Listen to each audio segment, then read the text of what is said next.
And welcome to, episode 5, I believe, the Jake Nulph Show here at the Edinburgh Hotel. Thanks for coming down with us, or however you may be joining us. Well, let's be honest. Sometimes you're the ball, sometimes you're the bat. And, California, I think a lot of people saw the record and probably had a notion that was probably inaccurate. That was probably the best 1-2 football team in America. They go down to the wire with Kutztown. They gave one away against Shepherd the previous week. 2 very difficult losses, and unfortunately, I think you were their therapy. They came to play, and they played probably one of the more balanced games than I can remember in Cal. And I'm not talking run pass. I'm talking disciplined, balanced execution. Clearly, Gary Dunn decided that he was going to take his frustration from the previous 2 weeks out on you guys, and that's a pretty doggone good football team. And and not that you necessarily needed the measuring stick, but there's sort of that caveat again that fellas, we really have to have that work-like mentality if we want to get to where a program like California is. Yeah, right. And, credit to Coach Dunn and his staff. I thought they did a great job. You'd mentioned them as far as a complete game. I don't disagree with you. I mean, they ran the ball very well and very effectively. Their defense played really well. They put us into some tough third down long situations, which, we've been struggling in all year. And, the thing is, and we talked about this 2 weeks ago against Shepherd, we had opportunities early in the football game. We just didn't capitalize on them. And that seems to be our MO. And I don't know if that's our youth. But it seems that at the most critical time in the football game, unfortunately, they're making plays and we're not. And, we gave up a couple big plays early defensively, started settling in a little bit, but we had a big kickoff return by Thad Stanfield. We end up going down scoring, make it 14-7. And then we hit a surprise onside kick. Reed Martin executed it perfectly, and Anthony Mendocino was the recipient of that. And offensively, we had all the momentum. Aaron Hopkins had a nice long pitch and catch, and we were starting to move the football. And then, unfortunately, to me, the play of the game was, and it was a 14-point swing, we throw a 70-some-yard pick six that goes the other way for Cal, and instead of possibly going in 14-14 in a whole new football game, they jumped out to 21-7. And when you play a caliber football team like Cal, who's very well coached, you had mentioned the discipline, they're a physical group, you're going to have a hard time beating an outfit like that down 2 scores in the way that those things had happened. We battled, but hats off to Cal. I thought they did a tremendous job. And, I'm a WWE fan. I don't know if you know that, Joe. And Dwayne "The Rock" Johnson is my favorite wrestler of all time. And when he used to say laying the smackdown on people, well, Cal laid the smackdown on us Saturday. Now, I did want to ask you about that because that game was it felt – I'm trying to think what the time frame was. I don't have the actual box score, but you guys fell down, 14-0. And I felt for a second like, oh, boy. Oh, like this – the train could be going off but it didn't. No. And you hung around, and looking at this from the glass half full perspective, if Noah Dillo doesn't go 72 yards the other way, we could be having a totally different conversation. Yeah. But what did you learn, or what have you learned as you're evaluating that? We always talk about situational football. All plays are equal, but as you well know, some plays had break to your back. be more important. Yeah. But what did you learn about that 3 or 4 minutes when, A, you got up off the mat? What did you do to get up off the mat? And then the other side of the coin, when the horse started to get out of the barn, what did you do, or what could you, as a mental note, you as a staff, what can you do to prevent that when you need to make a play? You know what I'm talking about? Absolutely. Yeah, and I think the biggest thing is, you'd mentioned – when we talk about adversity all the time, and that's just not in football, that's in life in general. And, sometimes you get knocked down, Joe, but the biggest thing is you got to get back up and keep fighting. And, it was early in that football game. They had jumped out. They had all the momentum. And, we look at special teams. It's such a vital – it's literally a third of the game, and I know a lot of people say that, but for us here at Edinboro, that's what we do. We try to be lights out on special teams, and we needed a big return to get momentum swinging. And, Thad and the kickoff return unit did a great job. We got the ball out, I think, close to, if not past midfield, gave our offense a short porch. We were able to hit the big play. We threw I think it was like a 42-yard pass to Thaddeus down the middle of the field. We got them in the coverage, very well executed play. And then, we got 46 for those. Okay, 46. And, we had the ball. We punched it in. It was fun. Our version of Jerome Bettis, young freshman Keon Anderson, ended up, we get into our heavy package. And the play that was most impressive, and we'll go to the sequence, but it was 3rd and goal, and we had a high snap. And he somehow was able to bring it down to give us an opportunity to get to the 4th down play. And we get him an opportunity to throw the football, and he ended up finding Hopkins wide open in the end zone, and that was Aaron's first touchdown of the season. And, that got some momentum going, and we hit the surprise onside. And, again, that play is where, unfortunately, we've been giving those. Now, if you take a look at last week against Bloomsburg, we had the interceptions to turn the tide and get momentum back in our favor. It just wasn't in the cards on Saturday. That really was a tough play, and it was a 14-point swing. And against an opponent like Cal, like the Shepherds, and you're a PSAC guy. You've been around for a very long time, Joe. You're not going to beat quality football teams when you can't take care of the football, and not just that, when you turn it over and it goes the other way for 6 points. Yeah, the old adage, we're not good enough to make this many mistakes, right? And that's the thing, is that when you're fighting up, a team that's as good as California, and I don't know where their playoff situations. I mean, those 2 losses, they almost have to run the table, which is a really difficult ask. But they're definitely a playoff caliber team. No one is going to dispute that. Yeah. But this is the second, and again, you can look at this however you like. I know what you're going to say, but I'm going to try to be maybe a little more optimistic here.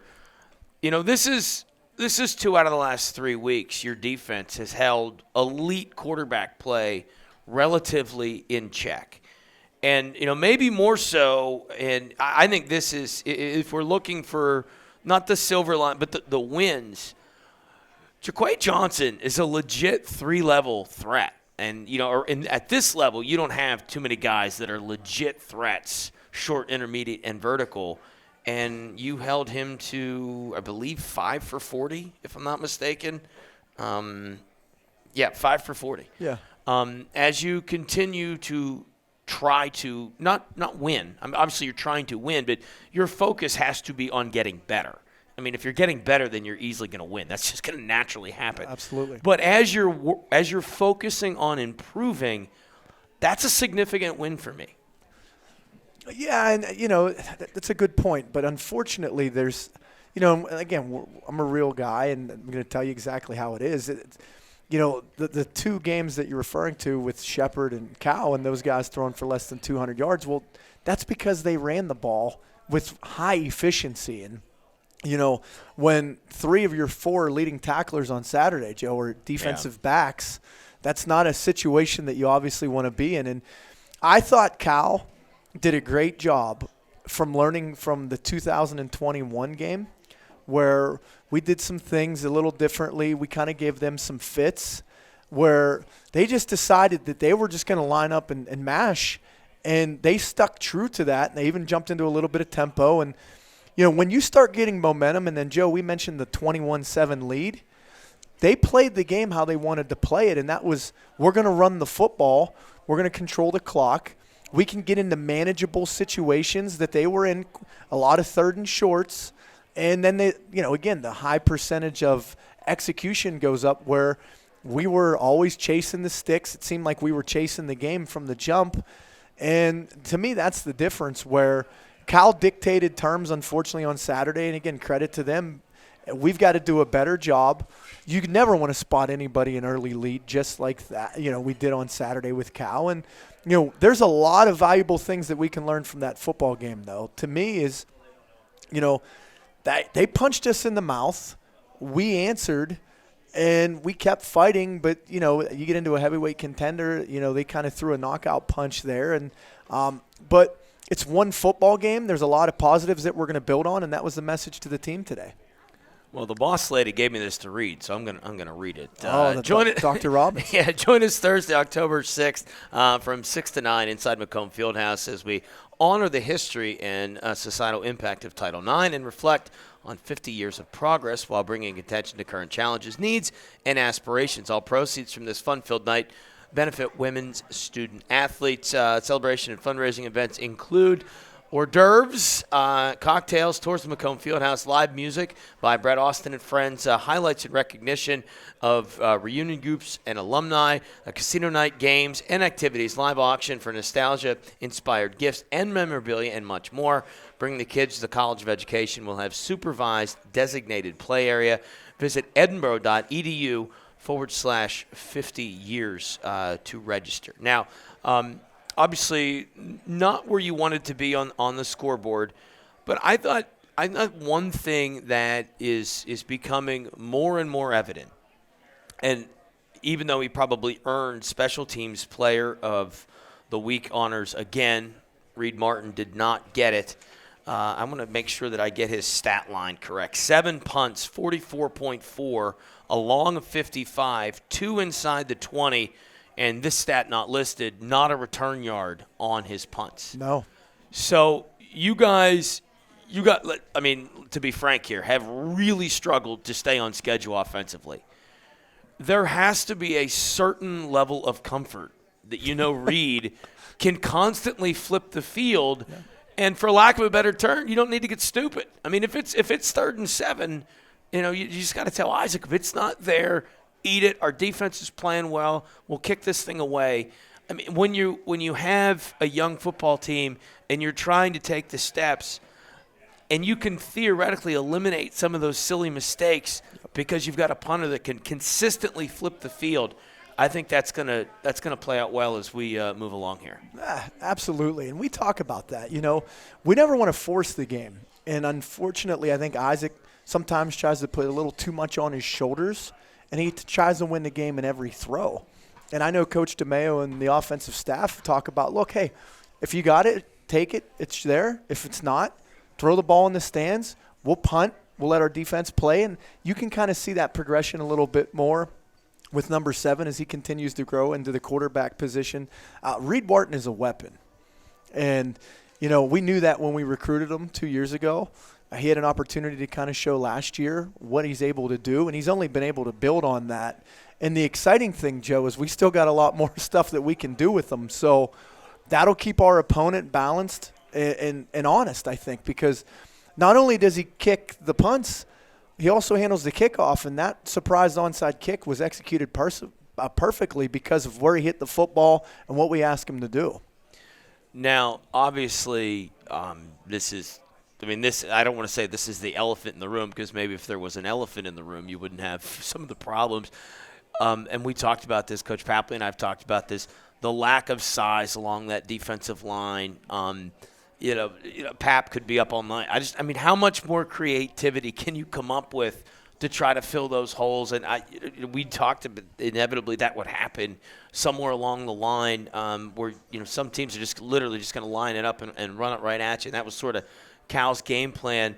The point of attack, the line of scrimmage, quite frankly, you probably just have too many young guys in some really important spots where, as this COVID, because we still have, 3 more years to all the COVID kids would theoretically cycle through, we could have a lot of 6-year senior, a lot of grown-ups in there. How do you combat that? Well, it's a good question, and to be honest with you, Joe, we've just got to win our one-on-one battles. And we had talked about that all week is our offensive line has to change the line of scrimmage on their side of the field. And our defensive line and linebackers have to be able to play on their side of the field. And unfortunately, we didn't do a lot of that on Saturday. And, again, that's a credit to Cal and how good of a football team they are. And, we're learning. As you mentioned, we got some young guys, but we're not using that as an excuse. We go out there on Saturdays, it's man on man. We've got to win. We've got to do our job. And it really comes down to that individual player doing their 1/11th for the benefit of the team. And, look, there are times, Joe, in all 4 of these games that we've played where we are executing at a high level in all three phases. The unfortunate part about that is we haven't done it for 60 minutes. And I think you can agree to that, and I think anybody else that's been watching us the last 4 weeks can say that. Our inexperience shows at times, but we don't have time to sit here and say, oh, we're young, and we're not going to make excuses. We've got to go out and we've got to execute at a much higher level. Our players understand that. Our coaches understand that. And heading into week 5, we've got to get much better. And then week 6, week 7, et cetera, you had mentioned about the improvement. Bottom line, we've got to get better. We've got to execute at a higher level. And, we get another opportunity. That's the great thing about football. It wasn't pretty on Saturday. There's nobody that's happy with that result. My name is on it. Ultimately, I take the blame, and I'll certainly do that. We didn't play well. I've got to do a better job as head football coach. And I can tell you this, we're going to work a heck of a lot harder for this week. So I guess my question to you, now that we've had 4 games, 2 wins, 2 losses, probably have beaten the teams that you should beat, probably lost the teams that you shouldn't have beaten. Do you have enough evidence now as the how come? You talk about the red zone struggles. Yep. Do we know how come? The inability to consistently run the football. Do we know how come? I mean, because, again, we're at the 3rd mark here, right? Right. We play actually more than the 3rd, 11-game schedule. Are you maybe not results-wise, but do you at least have some answers for what, you've battled, upstream with through the first 4 ball games? Yeah, I think that, every week is a different chapter and a different story of the book that you're writing. And, we had struggled in the red zone, particularly against Shepherd. We had been down there 6 times and came away with no points. The following week we were 3 for 5, so we showed improvement there. Unfortunately, we weren't in the red area hardly at all on Saturday, and when it was, the game was out of hand and we're going for it, So, but I think that through the emergence of, and we had this conversation, we've got to get our A players the ball in A situations. And I think through 4 games, we have a pretty good idea who our A players are.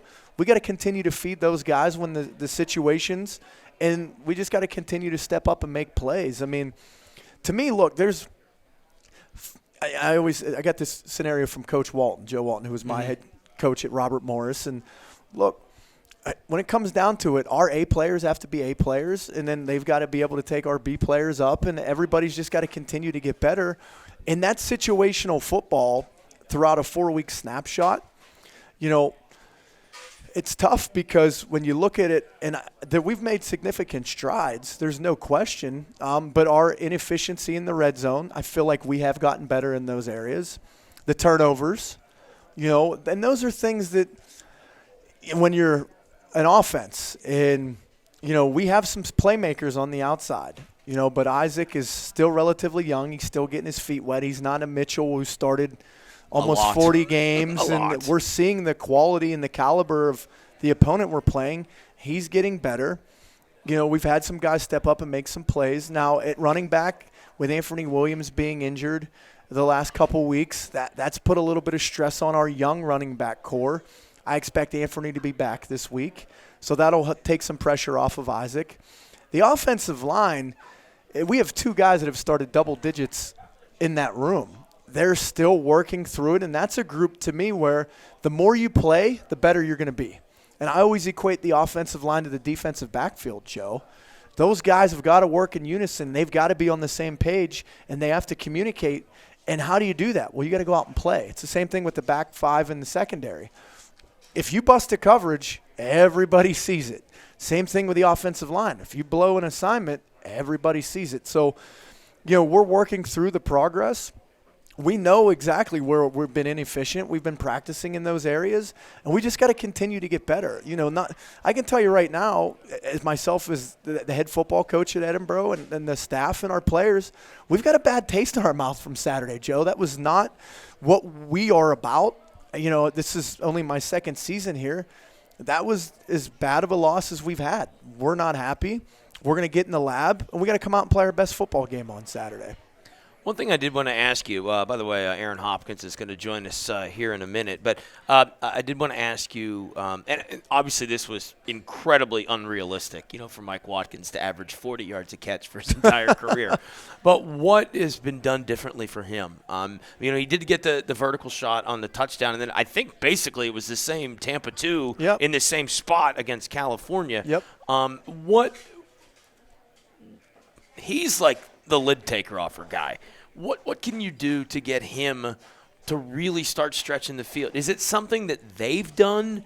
What's the difference? Again, I know he's not. We're not going to expect him to average 40 yards a rip. But what's different from last year to this year? The thing is, you got with Mike's a playmaker. You had mentioned that, and Thad is also a playmaker. And then, Amani Bailey's going to be coming back here, and he's another guy that can make plays. Aaron Hopkins is a playmaker. We've got some guys that can legitimately stretch you and hurt you in the passing game.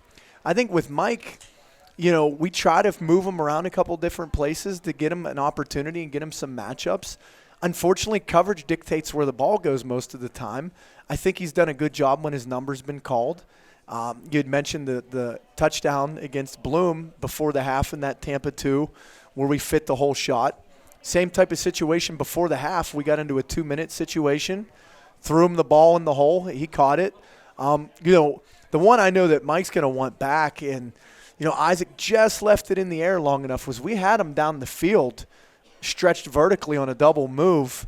The ball was just in the air slightly a little too long, and their safety, Solomon, who's a great player, come over and just kind of deflected it at the last minute. He's a huge part of our game plan, Joe. We just got to continue to try to get those guys in rhythm, and when their number's called, they'll deliver. All right, we're going to take a quick timeout. Aaron Hopkins, one of the aforementioned weapons, will join us, and then we'll get Coach Nulph back up here, and we'll fast forward a little bit and start looking ahead to the Lakers. Jake Nulph Show. We're at the Edinburgh Hotel. Thank you for hanging out with us. Quick timeout, and Aaron Hopkins will join us when we come back. Welcome back to the Jake Nulph Show here at the Edinburgh Hotel. Thanks for everybody coming out, and, of course, Pat and the great staff here at the hotel that has us each and every week. Do want to remind you, Thursday, October 6th from 6 to 9 p.m. inside Macomb Fieldhouse, the honor and the history and societal impact of Title IX, and reflect on 50 years of progress while bringing attention to current challenges, needs, and aspirations. All proceeds from this fun-filled night benefit women, student athletes. Celebration and fundraising events include hors d'oeuvres and cocktails, tours of Macomb Fieldhouse, live music by Brett Austin and friends, highlights and recognition of reunion groups and alumni, casino night games and activities, live auction of nostalgia-inspired gifts and memorabilia, and much more. Bring the kids. The College of Education will have supervised designated play areas. Visit your.edinburgh.edu/50-years to register. Aaron Hopkins had a nice ball game. First career touchdown catch, 3 catches, 39 yards. Now, this is your first year at Edinburgh, correct? Yes, sir. And you came from where? Glenville State University. So Glenville State Pioneers? Yes, Pioneers. You probably didn't think I'd know that, did you? No, I didn't think you would know that. I'll be honest with you. I was impressed that I remembered they were the Pioneers. It's been a long time since I crossed paths with Glenville State, but that's either here nor there. All right. I got to ask. Let's just start here. Did you at Glenville State? Back in the day, Glenville State used to play at least one PSAC school a year. Did you play anybody in the PSAC prior to coming? No, I did not play anybody in the PSAC. I always like to ask this as a measuring stick. Obviously, and of course, you've gotten to see Shepherd, you've gotten to see California, two of the perennial powers. Did you know how good this league was going to be? Yes, I knew how good it was going to be, and it's great actually going against them instead of the Mountain East Conference because I would say it's pretty weak. Yeah. I mean, this. We always sort of pride ourselves that this is the SEC or the Big Ten of Division II football. Obviously the Harlan Hill winner, a couple of weeks ago, Noah Mitchell's what I believe now California's all-time passer. But I have to ask, you're a guy that I remember the first time I came to practice, and I literally said to my wife, like, who's number 19? I mean, this is a guy that you could tell sort of, fit in and or at least looked the part and, kind of had Has it been a difficult transition for you to become part of the offense? No, it hasn't. It's actually been an upgrade a lot because Coach DeMayo does a great job in trying to include me in the ball game whenever we have games and include me in the game plan. Of course, you play I guess by definition, probably more H-back than tight end. List has his hand in the dirt on the line of scrimmage. You guys being, on the same side of the formation, that's a tough matchup for, DCs across the way. Yeah, definitely.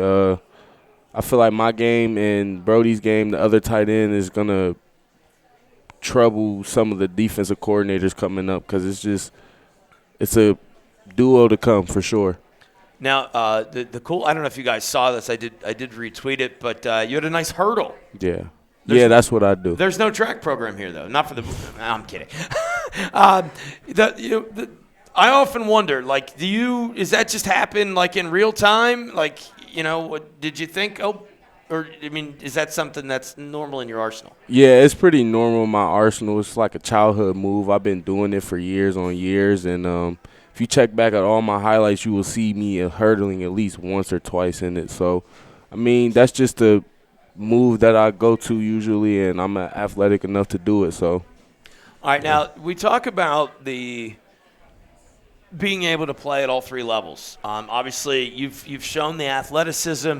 You can stretch the field a little bit.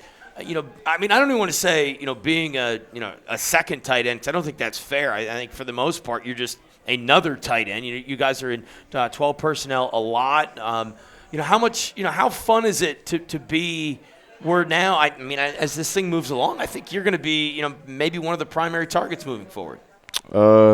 I love the idea of that. I want to help the team. If I have to block, if I have to go catch a pass, it doesn't matter. I just want to help the team. So, it's good to know that I could be one of the top receivers, but if I have to block too, I'll do that as well. It doesn't matter to me. I just want to win.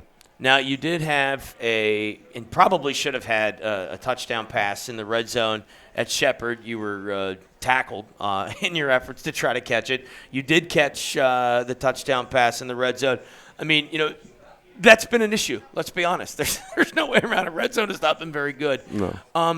But to get better, what in your mind, what do you think you need to do for the red zone to become more efficient for you guys and start scoring more touchdowns? I think I just need to be a big body and be the playmaker that I am. So when my number is called in the end zone and the guy tackled me, I still got to make those plays so it can give my coaches trust enough to go back to me in the red zone. So you came from Glenville State. Where were you? Where'd you go to high school grow up? Oberlin High School in Oberlin, Ohio. How far is that from here? It's only 2 hours. Does it snow a lot there? Yes, it does. Okay, so you're not going to wuss out and leave in January because you don't like the snow? No promises. Well, I got news for you. No, I'm not going to do it. It snows a lot here sometimes. I know. So I got to your major, what do you want to even – I say this to everybody, I highly recommend against growing up. My wife is very critical of my willingness to not want to grow up, but eventually you're going to have to. What do you want to do when you have to grow up? Well, I would want to be a high school, secondary special education teacher, so dive into that some, and whatever happens. I'm always open to doing anything as long as it make me happy. What other sports did you play in high school?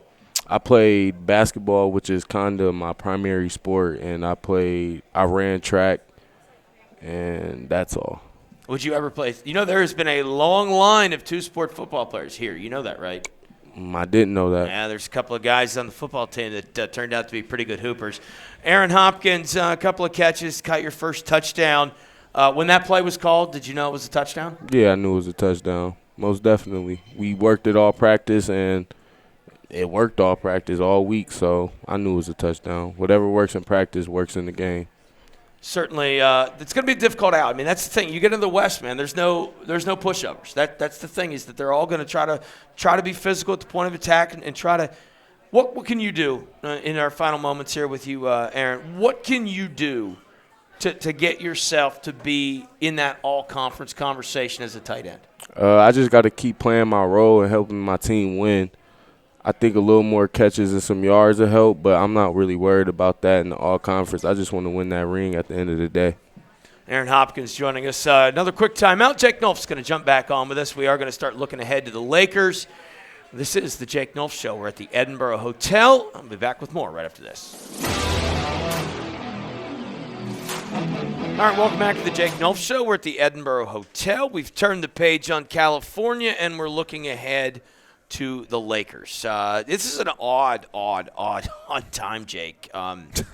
There's been, the turnover now. I think Gary Dunn is the old man. No, I guess Lutz. Who was first? Was it Lutz or Gary Dunn? I don't know. I think Tort was 17. Yeah, I can't. Dunn's in year Dunn number was 9. 16. Dunn's in year number 9. And then I'm not sure when Sean was hired. Yeah, I can't remember when the evil doctor. I say that George is a good Mahalik, the evil doctor, as they call him on the message boards. Dr. Mahalik hung it up. But again, this is Marty Schetzel was a stalwart. You know, he's no longer in the equation. Longtime assistant Ron Remedio takes over. Tom Herman, who's been there for 100 million years, is still there. Edinburgh grad, by the way. Yes, Herm's good. Tremendous well, human being. his brother Rich was the SID at Clarion for all those years, so I know Tom pretty well. Yeah.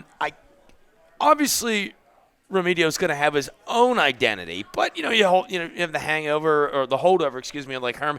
I can't imagine it's going to be a sweeping different Mercyhurst look. I mean, he's going to put his own little caveats to it, but I would imagine it's going to be what we've seen a lot of from the Schetzel era. Yeah, well, that's a really good point. I mean, there's some differences, but philosophically, they're a physical outfit. They're going to line up, jam it down your throat, and then defensively they're going to play really tough. They're aggressive. They're big.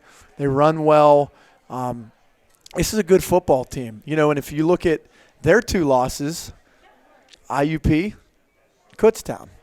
Yeah. So – they have played some really good football. They've got some dynamic playmakers on offense. They're not in, quote-unquote, Marty's pro power eye that we're so accustomed to seeing.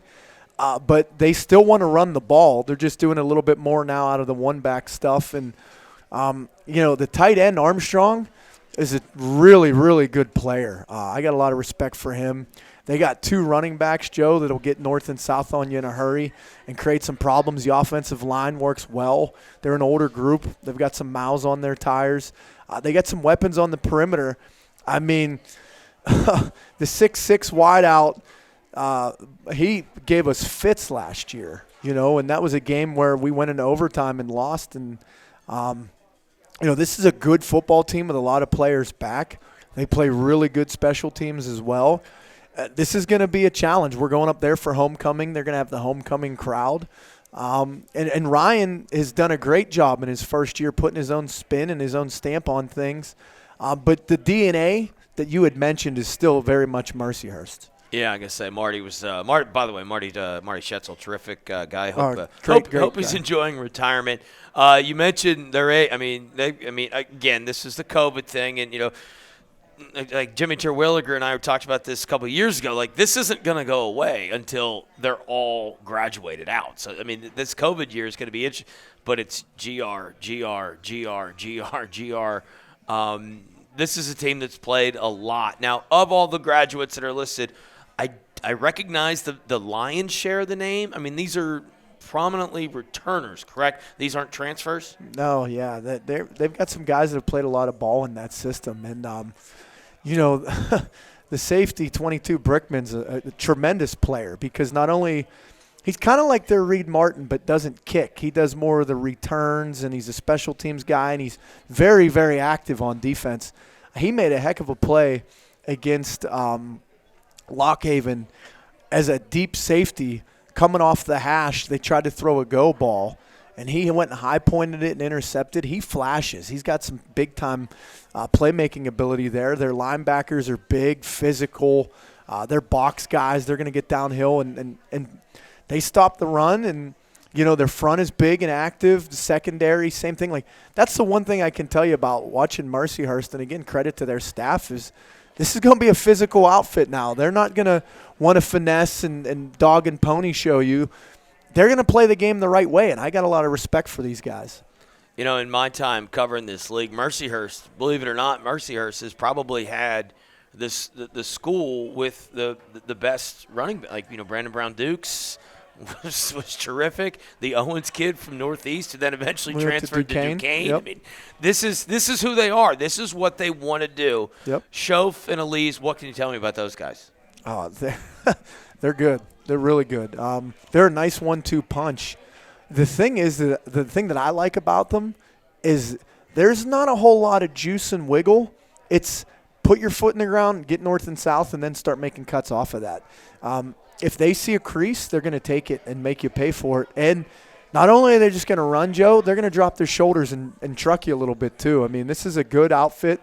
It all starts with their offensive line, and they're playing 2 tight ends in Armstrong and Yeoman that are really big and physical. And then the other thing is that if their run game is going, that sets up their pass game. And if you get both, it's going to be a long day at the office. I mean, their offense is very balanced, and it complements each other very well. And then defensively, they're multiple. They're going to line up in an odd front and give you 3 down and move guys everywhere, or they're going to play your traditional 4 and bring pressure and drop into different coverages. And this is a good football team. Now, again, you look at – they sort of had their hands full with Lockhaven, and then, they ultimately won. And then, Clarion goes and has their way with Lockhaven. It's really hard to connect the dots, right? Because it's not as easy as, well, that score was this with this opponent, and this score was this and this opponent. So when you talk about, how you do the preparation and how do you watch film with your guys – and that, sort of eliminate that? Do you have, obviously, I guess the 22 film doesn't have a score on it and certainly doesn't have a play-by-play guy. So, how do you not, you know what I mean? How do you eliminate any perceptions one way or the other when you're breaking down film for an opponent? Well, I think the biggest thing is there's, from a staff standpoint, we know exactly what reports we're going to run, what cut-ups, et cetera. And then when we get with our guys and watch the tape, we're just honest. We're going to tell them exactly how it is. The biggest thing is, when you look at, you had mentioned, if you look at all the scores, that doesn't mean anything. You got to watch the tape. To me, the tape doesn't lie. And you had mentioned about the Lockhaven game was 7-6, but momentum and creating plays, Mercyhurst made some big-time plays. They had a pick 6. They had another interception. They took a kick all the way down inside, and then they generated the big plays and kind of broke Lockhaven's back. The start to the IUP game, they post back-to-back interceptions and were in a dogfight with them. Kutztown the same way. They were winning in the first half, and unfortunately the momentum kind of got out of their favor a little bit in the second half with Kutztown. But this is a veteran group. And when we're watching film with our guys, our kids, their eyes don't lie to them. They'll see exactly how good Mercyhurst is and how big of a challenge we have, and we've got to play our best game of the season. Before we play our little game, I got to remind you one last time to join us Thursday, October 6th from 6 to 9 inside Macomb Fieldhouse as we honor the history and societal impact of Title IX and reflect on 50 years of progress while bringing attention to current challenges, needs, and aspirations. All proceeds from this fun-filled night benefit women student-athletes. Celebration and fundraising events include hors d'oeuvres and cocktails, tours of Macomb Fieldhouse, live music by Brett Austin and friends, highlights and recognition of reunion groups and alumni, casino night, games and activities, live auction of nostalgia-inspired gifts and memorabilia, and much more. Bring the kids to College of Education will have supervised designated play areas. Visit your.edinboro.edu/50-years. Now, Joe, real quick to mention on that, I mean, I'm a girl dad. Me too. As you are as well, and this is a great event. I certainly encourage everybody to come out and support the Title IX, and it's going to be a great event. Certainly looking forward to that as well. All right, so 2 reasons why, 2 reasons why not. The Lakers, again, Ramito's a new guy, but I don't think it's going to be too dissimilar. No. I don't anticipate he's going to come out there and go empty and 5 wide. That's just not how he was raised as a coach. Because if I'm not mistaken, he'd been with Marty for the lion's share of Marty's tenure at Mercyhurst. So again, I think that's there, and a lot of the holdovers. So 2 reasons you win, 2 reasons you lose. Well, if you look at the stat line, I think these things will go hand in hand. So if we can establish the run on offense and we can stop their run, those things will – because they're going to try to come out and establish the run game, and we got to come out and establish a run game in order to have success. So you're going to look at that matchup. And then the other thing is, too, is I think field position and special teams, this is a group where they have made some splash plays in the special teams market. We have made some splash plays in the special teams market. I think when you look at those two matchups, Joe, between the running or the inability to run or stopping the run, et cetera, and then field position and special teams battles, those will be the tail of the tape. Now, an odd day today. I didn't realize this, but it's monsoon season in Edinburgh. You guys had to practice inside today. I mean, what sort of detriment would that be if it continued? Because I think it's supposed to rain like every day this week. Yeah. If you're, again, it rained hard enough today that there would have been no value to practice outside. It would have been a total distraction. The wind blowing and the water flying and yada yada. But how big of a deal would it be for you if you had to go another day inside this week? Well, I think the biggest thing is, look, I haven't even checked the forecast for this weekend, but we know where we're at. We're in the great north of the wall, and, the weather is the weather. I can tell you this. From a Tuesday, Wednesday, Thursday, we're going to get quality work in. Now, whether we have to do that indoors or outside, that's the thing where I know we're young in certain areas, but we handle our business. So I know whatever is thrown at our guys, we'll make the most of it. We have to have the best week of practice since I've been here, and we've got to go out and play we've got to play a 60-minute football game on Saturday.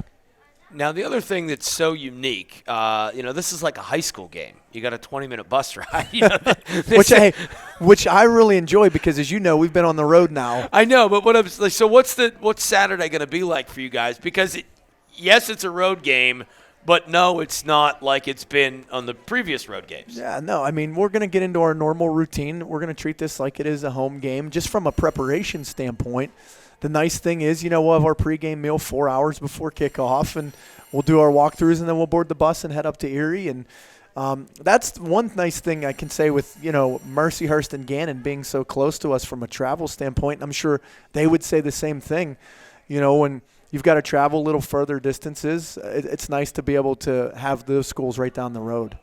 Well, certainly looking forward. This will be the 4th of 5 on the road to start. And then, of course, homecoming in a couple of weeks. Final thought, Jake, you talk about, and we sort of did the why you win, why you lose, but you said this had to be your best week of practice. Yeah. Must win, sure, they're all must win, right? But what do you have to accomplish this week of practice? Well, the thing is, and I talked to our guys about this today, and the biggest thing is, we got knocked down.